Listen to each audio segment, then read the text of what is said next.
What's up, guys? Welcome to this episode of the GrowingAU Show. Hope you're all having a really super highly successful day. I'm glad you joined us today for our review of the Little Book of Common Sense Investing by John C. Bogle. Perhaps one of the best investment books ever written. I enjoyed reading it, just finished it, and while it's fresh in my mind, I wanted to give you a complete review on it. First of all, this book will be linked below, and I will tell you right now, it's one of the best investing books you're ever going to read. It's going to flow fast, it's going to read nice, and it's going to make sense. So right off the bat, definitely suggest that you check it out below.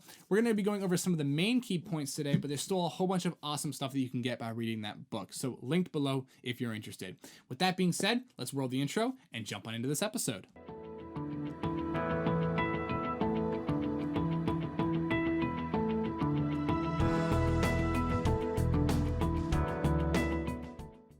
So this is going to kind of bring about a new kind of series here on the channel where we do review financial books. This all goes in part of a financial curriculum that I am building here at GrowingAU that will be offered to you probably in about the next 2 years. Now you're thinking like, whoa, 2 years? Well, it's a long way down the road. There's a lot I'm building, a lot I'm learning, but this is actually going to be part of that financial curriculum. It's a wonderful book. John C. Bogle really wrote a masterpiece here. For those of you who don't know who he is, he's the founder of the Vanguard Group. A lot of you are probably familiar with their index funds and different things like that you can invest in. But really, what an incredible book. So going to be going to kind of go chapter by chapter here a little bit today. Again, as I said, does lead to a new series where we're going to be reviewing financial books on the channel. Again, just allowing us to expand the value and resources that we are providing to all of you, our subscribers and viewers. If you are a viewer that haven't subscribed yet, definitely consider hitting that subscribe button down below.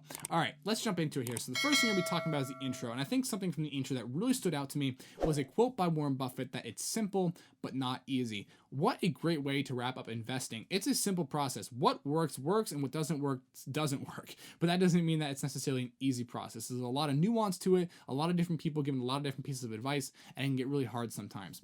The wonderful part about this book, and I can't believe I'm saying this, but I'm going to. If you only ever want to read one book about investing, this, in my opinion, is the book that you need to read. You could read this book, follow what it says, and never read another investing book in your life. Now, that being said, there's a lot of other investing books that could allow you to be very successful. But I think this book, if you follow that, you will undoubtedly get yourself to a really wonderful financial and monetary point in your life. So again, check it out. So this book talks a lot about traditional index funds, and the book actually claims that traditional index funds are basically the only way that essentially guarantees your fair share of profit in the stock market. They say that traditional index funds are a great way to promote successful investing, saying that successful investing is essentially minimizing the amount of money that goes back to Wall Street and maximizing the amount of money that comes to us on Main Street. So what does that mean? Well, that talks a lot about limiting your helpers. What is a helper?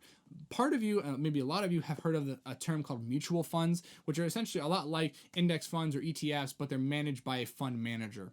This book talks a lot of crap on mutual funds, and rightfully so, because mutual funds, fund managers, they're really out for their own gain, as this book does go on to say. Now, I know that not every fund manager is like that. That would be a gross overstatement. But basically what this book says is that mutual funds has a lot of fees that you do not need to be paying. A helper, as defined by Warren Buffett, basically anybody that's going to be helping you with your money for a fee. It's again eventually going to come off the total returns you can make at some point. Now, does that mean that you shouldn't hire professional financial advice? No. Every now and again you need help and you need somewhere to go when it comes to dealing with your finances. But this book says you want to minimize that as much as possible, especially when it comes to fees that are going to be taken out of your investment returns. This book goes on to say returns decrease as motion increases. So really talking about you want to get into the stock market, buy your fair share, and get out. If you're investing in something like a traditional index fund, it's going to allow you to get your fair share of the market. You're going to be diversified across the entire index that it's tracking. And if you just get out of there and let that money sit and grow over time, you're going to really put yourself in a great position. The book goes on to say the higher level of investment activity, the greater cost of financial intermediation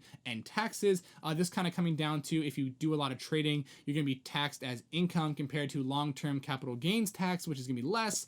These are all going to be taking out the profits that you could be making, along with the percentage that's going to be taken by your helpers, the percentage that's taken by Uncle Sam. All these things are going to be eating into your profits. So all you have left is whatever you don't pay for. And that's exactly what this book says, that investors get exactly what they don't pay for. This book is setting you up basically so you pay the minimum as an investor and you get the most paid to you. Again, less goes to Wall Street, more goes to us on Main Street. So really what that comes down to is one of the key takeaways from the book that I love so much. That was, we've often heard the phrase, don't just stand there, do something.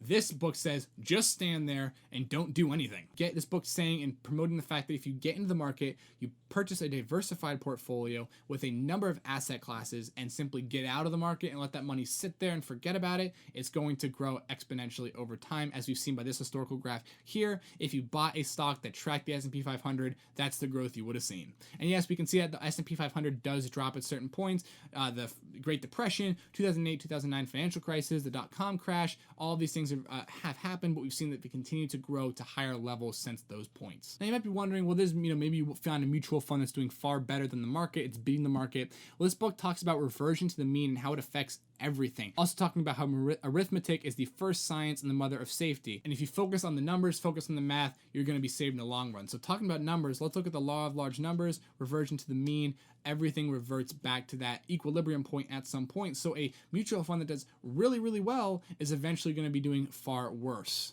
Going off of that point, it talks about how money flows into funds after good performance and flows out of funds after bad performance. So you're always lagging behind those growth points when it comes to trading in the mutual funds. But as it says in chapter 3, if you buy a diversified portfolio that tracks the entire market and you hold it for a lifetime, you're going to be there, yes, through the dips, but also through that overall growth. And as again, throwing this graph up on the screen again, we've seen a continued net increase in growth over the last 90 years of the S&P 500, and it would make sense to see that we're going to see that growth continue into the future. It is very possible we're going to see maybe less dramatic growth. It might kind of come down a little bit when it comes to the amount that we're going to gain per year, maybe 5-6% compared to the 8% we've been seeing, but it stands to reason that we are going to continue to see growth into the future that's going to beat keeping our money in a savings account. But if you do want to keep your money in a savings account, check out that video right there. Overall, I understand that I said a lot of information in this video, but this book talking about why you need to purchase a diversified portfolio, talking about why you need to own a little bit of everything. The CAP-N model talks about that as well. We've talked about them before. You can again look that up, talking about why you'd want to own a little bit of everything, and the more you own, the less risk that you put on yourself. And this book talking about the best way to do that is simply by tracking the indexes, tracking the markets with either traditional index funds or ETFs. A lot of people out there want to have better gains than that, but this is one way that you can essentially ensure and guarantee your fair share in the stock market over the course of your lifetime. The Little Book of Common Sense Investing by John C. Bogle, the best investing book I ever read, up there in the top 3. Absolutely love this thing. Would recommend it to anybody interested in getting a leg up on the stock market. Definitely check it out. Link below. Hope you enjoyed this review. Definitely drop us a like and even maybe a subscribe if you really enjoyed. And with that, I will catch you next time.